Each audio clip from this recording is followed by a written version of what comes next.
हाय लोगोफोर नोंथांमोनखौ आंनि YouTube channel Assam GK Pt-i बरायनानै लाग्रोनाय जालायबाय। दिनै आङो इन्डियान जिअग्राफिनि 5थि खोन्दो बे पार्ट 5 इन्डियान जिअग्राफिनि बेखौ आं लानानै फैबाय।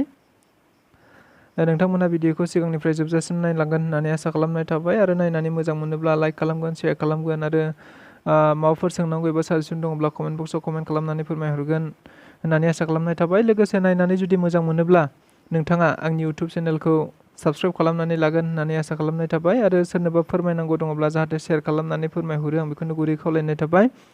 आङो बे कुइसन सिरिजखौ लाबोनायनि गुबै थांखियानो जाहैबाय जोंनि आसामाव दाखालि बावैसो जा रिक्रुइटमेन्ट एप्लाइ जानानै थांबाय डाइरेक्ट रिक्रुइटमेन्ट 22,000नि थार्ड ग्रेड आरो फर्थ ग्रेडनि बेखौ नोजोर बोनानै आङो नैबे कुइसन सिरिजखौ लाबोनाय जादों। दायो आं इन्डियान जिअग्राफिखौ सावरायनानै दिनैहाय 5थि खोन्दोसिम सफैबाय आरो बे 5थि खोन्दोआवनो आङो इन्डियान जिअग्राफिखौ दोनथ'नो सानदों। बेनि उनाव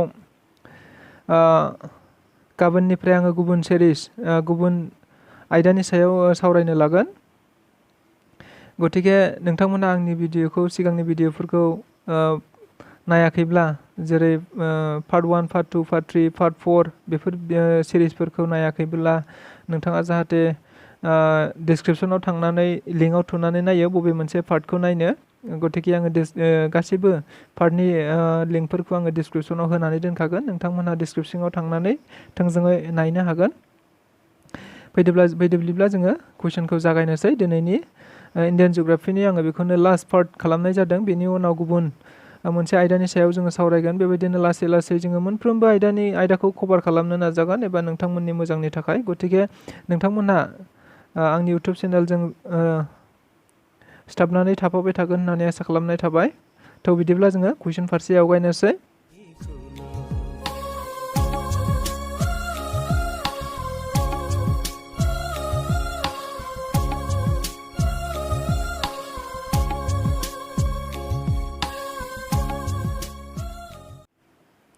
नैजिद' नम्बर सोंनायाव दङ मा? 22 नम्बर सोंनाय। दिनै 22 नम्बर सोंनायनिफ्राय जोङो सावरायगोन। 22 नम्बर सोंनायाव दं गाहायनि बबे रायजोआ गुसेबसिन हानि अरथाइ दं? मा होनो एरिया वाइज नायनानै बबे मोनसे स्टेटआ बयनिख्रुइबो फिसासिन होननानै बुंनाय जादों। कुइसनफोरा एसे उल्थां फाल्थां जादों बेयाव। गतिके नोंथांमोननो आङो बुंनानै होगोन मा बयनिख्रुइबो फिसासिन बुजिनायनि थाखाय बयनिख्रुइबो फिसासिन एबा गुसेबसिन हानि अरथाइ थानाय स्टेटआ एबा स्मलेस्ट स्टेट जायखौ बुंनाय जायो इंलिसाव स्मलेस्ट स्टेट होननानै एरिया वाइज स्मलेस्ट स्टेट होननानै बुंनाय जायो। बबेखौ अपसनफोराव दङ सिक्किम, गुजरात, गवा, केरेला। बबे मोनसे भारतनि स्टेटआ बयनिख्रुइबो फिसासिन एरिया थानाय स्टेट? जों गोसोआव लादो बेनि गुबै एन्सारा जाहैगोन अपसन ग एबा गवा। गवाया जाबाय भारतनि गेजेराव बयनिख्रुइबो फिसासिन एरिया थानाय एबा smallest state of India. 27 number सोंनायाव मा दङ? गाहायनि बबे रायजोआ गुबुन हादरजों बांसिन गोलाव सिमानि नांजाबनाय दं? मा होनदों? Longest boundary. गुबुन हादरजों बबेबा मोनसे स्टेट, भारतनि मोनसे स्टेट जाय स्टेटआ गुबुन हादरजों एबा फरेन कान्ट्रिजों बांसिन बाउन्डारि नांजाबनाय, बाउन्डारि एबा सिमाया नांजाबनाय, गुबुन हादरजों नांजाबनाय बयनिख्रुइबो गोलावसिन स्टेटआ मा? गाहायावफोर दङ आसाम, बिहार, महाराष्ट्र, मध्य प्रदेश। बिनि गुबै एन्सारा जाहैगोन, जों बयबो गोसोआव लादो, बिनि गुबै एन्सारा जाहैबाय आसाम। अपसनफोराव होनाय बायदियै आसाम। अपसनफोराव होनाय बायदियै आसामानो मा होनदों? गुबुन हादरजों नांजाबनाय बयनिख्रुइबो गोलावसिन सिमा नांजाबनाय आसामा। नेक्स्टआव थांनि जोङो 28 नम्बर सोंनायाव मा दङ जों नायनि। 28 नम्बर सोंनायाव मा दं? बांसिन एसटि सुबुं सानखो थानाय रायजोआ मा? एसटिनो सिडिउल ट्राइब जायखौ बुंनाय जायो। बांसिन सिडिउल ट्राइब थानाय एसटि सुबुं सानखो थानाय रायजोआ मा? आसाम, महाराष्ट्र, तामिलनाडु, मध्य प्रदेश। बेनि गुबै एन्सारा मा जागोन? बेनि गुबै एन्सारा जाहैगोन मध्य प्रदेश। मध्य प्रदेशआव बयनिख्रुइबो बांसिन एसटि सुबुं दङनो। जों बयबो गोसोआव लादो मध्य प्रदेश स्टेटआव बयनिख्रुइबो बांसिन एसटि एबा सिडिउल ट्राइब हारिनि सुबुं मानसि दङ। गोसोआव लादो। नेक्स्टआव थांनि जोङो 29 नम्बर सोंनायाव मा दङ? भारतनि बबे मोनसे सोहोराव मोननै रेलनि गाहाय मावख' दङ? जायखौ बुंनाय जायो रेलनि हेडक्वार्टार। मोननै रेलनि हेडक्वार्टार दङनो। बबेबा मोनसे मा होनदों सोहोराव, सिटियाव, बबे मोनसे सिटियाव मोननै रेलनि मा होनदों गाहाय मावख' दं होनदों। अप्सनफोरा जाहैबाय गुवाहाटी, मुम्बाइ, चेन्नाइ, गोदान दिल्ली। गोदान दिल्ली जानांगौमोन बियो, निउ दिल्ली। बेनि गुबै एन्सारा जागोन मा? मुम्बाइ। मुम्बाइआव मोननै रेलवे स्टेशननि गाहाय मावख' दङनो मुम्बाइ सिटियाव। नेक्स्टआव थांनि जोङो 30 नम्बर सोंनायाव मा दङ नायनि? 30 नम्बर सोंनायाव दङ बांसिन सिनिनि मिल थानाय रायजोआ जाबाय मा होनो? सिनि, सुगार, बयनिख्रुइबो सुगार मिल थानाय बयनिख्रुइबो बांसिन सुगार मिल थानाय स्टेटआ बबे होनदों? आसाम, राजस्थान, उत्तर प्रदेश, मध्य प्रदेश। जों अप्सनफोरखौ नायनानै निस्सय मोनथिदों जानांगौ। बेनि गुबै एन्सारा जाहैबाय उत्तर प्रदेश। उत्तर प्रदेशआवनो बयनिख्रुइबो बांसिन खुसेरखौबो दिहुननाय जायो। लोगोसे बे स्टेटआवनो मा होनदों? सुगार मिल एबा सिनिनि मिलआ बांसिन दङ जाहैदों। नेक्स्टआव थांनि जोङो 31 नम्बर सोंनायाव दङ भारतनि मोनबेसे रायजोआ म्यानमार हादरनि सिमाजों नांजाबनायनो? भारतनि मोनबेसे स्टेटआ म्यानमारा मोनसे आलदा हादोर, बे आलदा हादोरजों मोनबेसे स्टेटआ नांजाबदोंनो? भारतनि मोनबेसे स्टेटआ नांजाबफानानै दङ एबा बाउन्डारिसे? अप्सनफोराव दङ 5, 4, 6, 3। बेनि गुबै एन्सारा मा? बेनि गुबै एन्सारा जाहैबाय 4। गंब्रै स्टेटआ मा होनदों? म्यानमार हादरजों नांजाबफानानै दङनो। जों गोसोआव लादो। बेनि नेक्स्टआव थांनि जोङो 32 नम्बर सोंनायाव मा दङ नायनि? 32 नम्बर सोंनाया भारतनि मोनबेसे रायजोआ बांलादेश हादरनि सिमाजों नांजाबफानायदो? बांलादेश हादरजों भारतनि मोनबेसे स्टेटआ नांजाबफानानै दङनो? बांलादेशखौबोथ' जों मिथिखायो, बांलादेश हादोर जोंनि फरेन कान्ट्रि, नेबार कान्ट्रि। बे जाहैबाय 5, 6, 7, 8 मोनबेसे स्टेटआ नांजाबफानानै दं बांलादेशजों? बे जाहैबाय गंबा स्टेटआ, गंबा रायजोआ बांलादेशजों नांजाबफानानै दङनो। नेक्स्टआव थांनि जोङो 33 नम्बर सोंनायाव मा दङ नायदो? भारतनि बयनिख्रुइबो फिसासिन जिल्लानि मुङा जाबाय, जों दहाय बयनिख्रुइबो फिसासिन स्टेट मोनदोंमोन, दानिया भारतनि गेजेरावनो बयनिख्रुइबो फिसासिन जिल्ला, जायखौ डिस्ट्रिक्ट होननानै बुंनाय जायो। बयनिख्रुइबो फिसासिन डिस्ट्रिक्टआ जाहैबाय माजुलि दं, चिरां दं, श्रीनगर दं, माहे दं।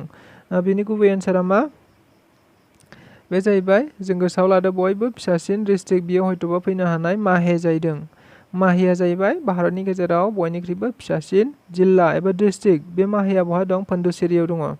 जों गोसोआव लादो पन्डुचेरिनि माहे होननाय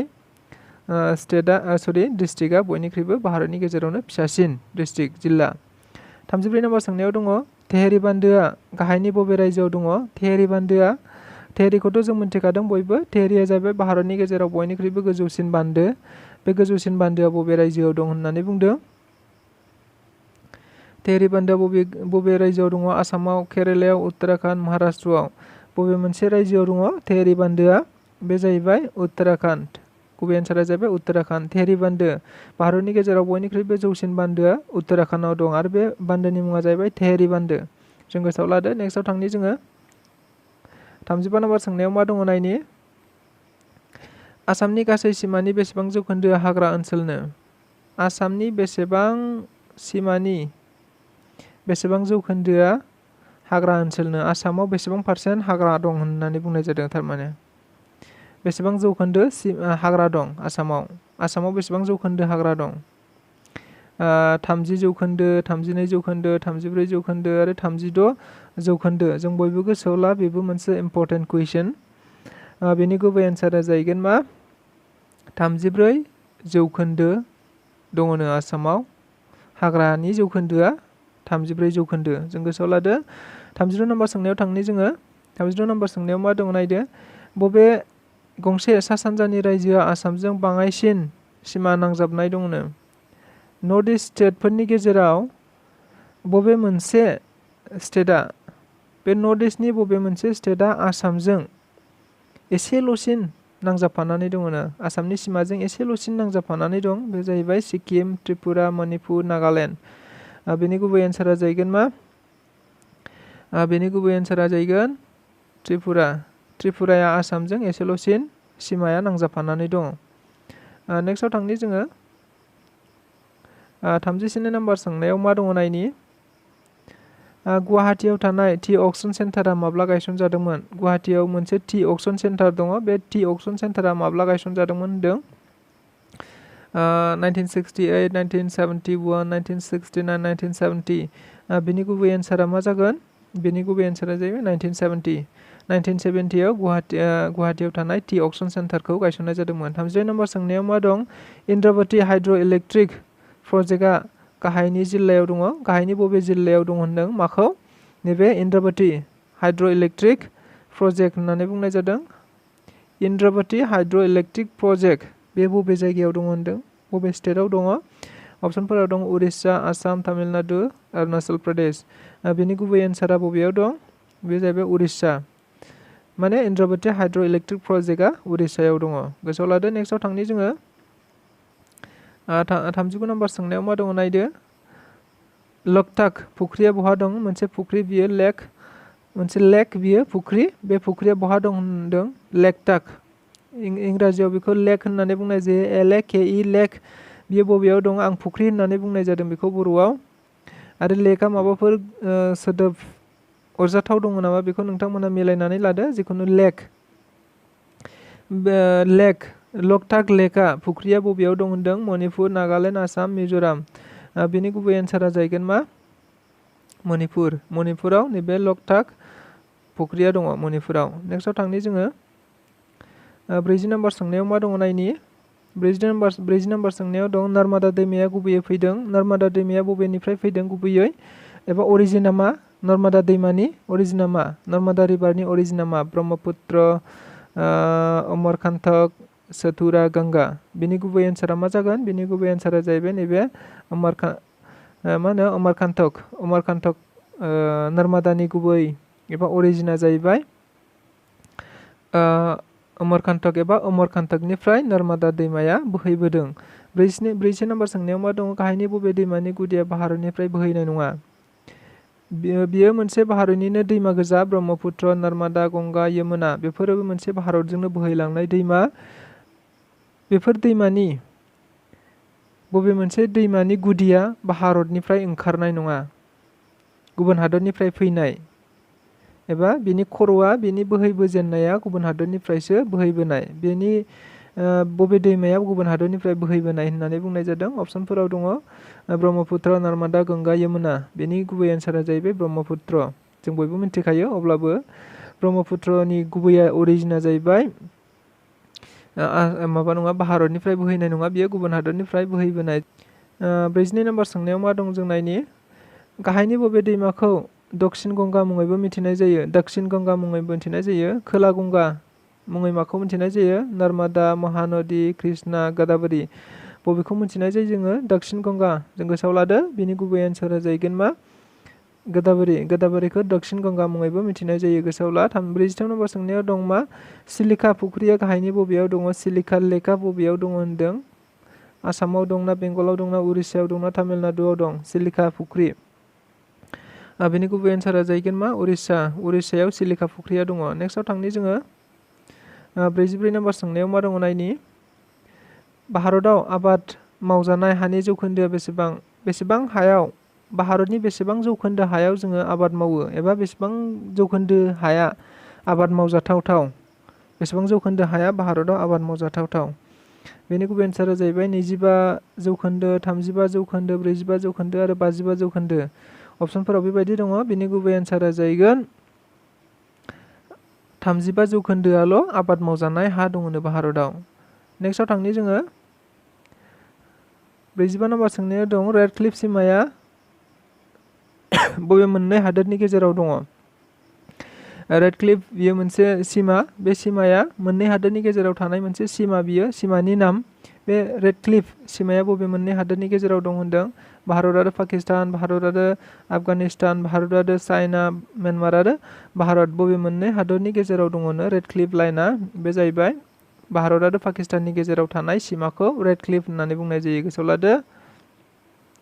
नेक्स्टआव थांनि जोङो 46 नम्बर सोंनायाव मा दं नायनि। 46 नम्बर सोंनायाव दङ भारतनि बांसिन हाग्रा ओनसोल थानाय रायजोआ जाबाय बबे रायजोआव भारतनि बबे रायजोआव बयनिख्रुइबो बांसिन फरेस्ट दङनो, हाग्रा दङ?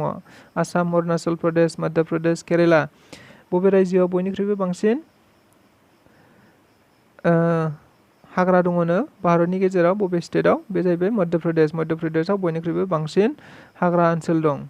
नेक्स्टआव थांनि जोङो 47 नम्बर सोंनायाव मा दङ? भारतनि गोजामसिन थाव दिहुनग्रा थावनिया जाबाय, बेखौ जों सिगाङावनो मोनबोखाबाय, बेखौ जों नायनांला, दिग्बै।